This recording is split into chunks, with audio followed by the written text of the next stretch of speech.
Selamat datang dan selamat berjumpa kembali bersama saya Budiman Sujatmiko di kelas Inspirasi Budiman.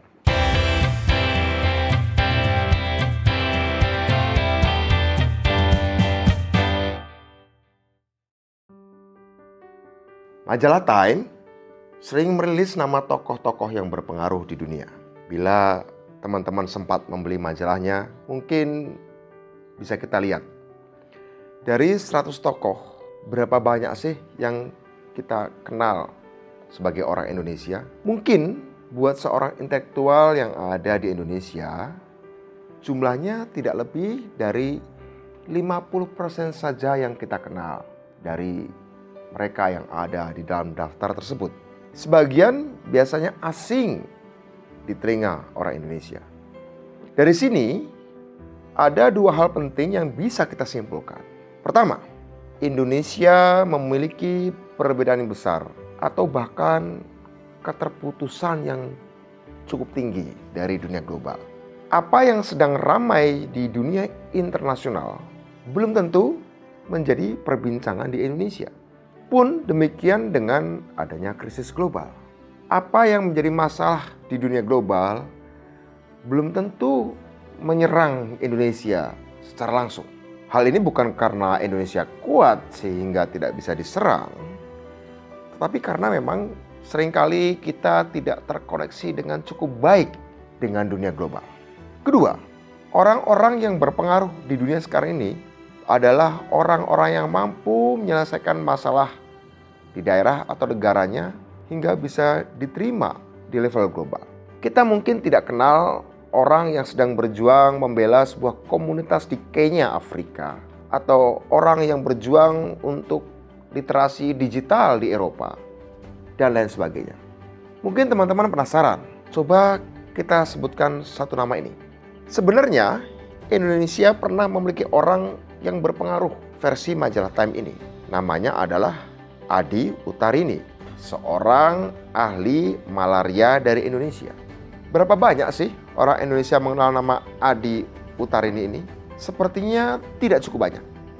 Di Indonesia sendiri sebenarnya ada juga 3 orang yang pernah masuk di dalam daftar majalah Time sebagai 100 orang yang berpengaruh, yaitu Pak SBY, Ibu Sinta Nuriyah, dan Bapak Joko Widodo.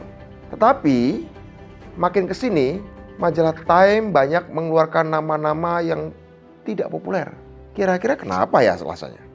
Mungkin ceritanya karena semakin lama dunia ini terkoneksi oleh para pahlawan-pahlawan lokal, pahlawan-pahlawan setempat atau local heroes. Nama-nama besar seperti nama presiden semakin berkurang.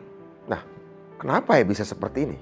Asal mulanya mungkin kita bisa berkaca pada program New Deal di tahun 1930-an ketika Amerika Serikat waktu itu mengalami krisis sosial dan ekonomi yang hebat. Sebelum ada program itu, pemerintah Amerika Serikat kesulitan untuk menyalurkan bantuan-bantuan. Tiap kali Presiden Franklin Delano Roosevelt, Presiden Amerika Serikat pada masa itu, meminta timnya untuk mengatasi suatu masalah, sebelum bantuan itu tiba, masalahnya malah semakin gawat. Contohnya adalah bantuan untuk mengirim susu untuk anak-anak. Ketika tim dari Presiden Franklin Delano Roosevelt mengirim, susu yang tiba sudah terlambat dan mengakibatkan anak yang ingin dikirimi susu sudah keburu sakit. Ini kemudian malah menimbulkan masalah baru, yaitu ternyata yang dibutuhkan adalah obat-obatan untuk menyembuhkan anak yang sakit itu. Nah, untuk mempercepat pengiriman bantuan dan mengetahui secara langsung masalah di lapangan, Franklin Delano Roosevelt kemudian membesarkan semua komunitas yang ada di Amerika Serikat. Komunitas ini diharapkan bisa mewakili suara kebutuhan kelompoknya langsung dan Presiden Roosevelt bisa menurunkan bantuan langsung tanpa birokrasi sehingga apa yang dibutuhkan kelompok itu bisa terpenuhi dengan cepat. Nah, ini adalah salah satu sebabnya. Di dunia kita saat ini, peran komunitas untuk memangkas birokrasi sangatlah besar. Sebagai contoh, Organisasi Kesehatan Dunia atau WHO tahu betul bagaimana kondisi penyakit malaria di Indonesia. Mereka bisa langsung berurusan dengan dokter yang berada di tengah-tengah komunitas sambil memotong banyak rantai birokrasi. Karena itulah, dalam dunia yang semakin maju ini, orang yang berpengaruh adalah pahlawan setempat yang menjadi pejuang komunitasnya. Tentu, hal ini membutuhkan dorongan pemerintah juga untuk memperkuat atau memberdayakan komunitas itu. Banyak sekali yang bisa mendunia dari Indonesia melalui komunitasnya.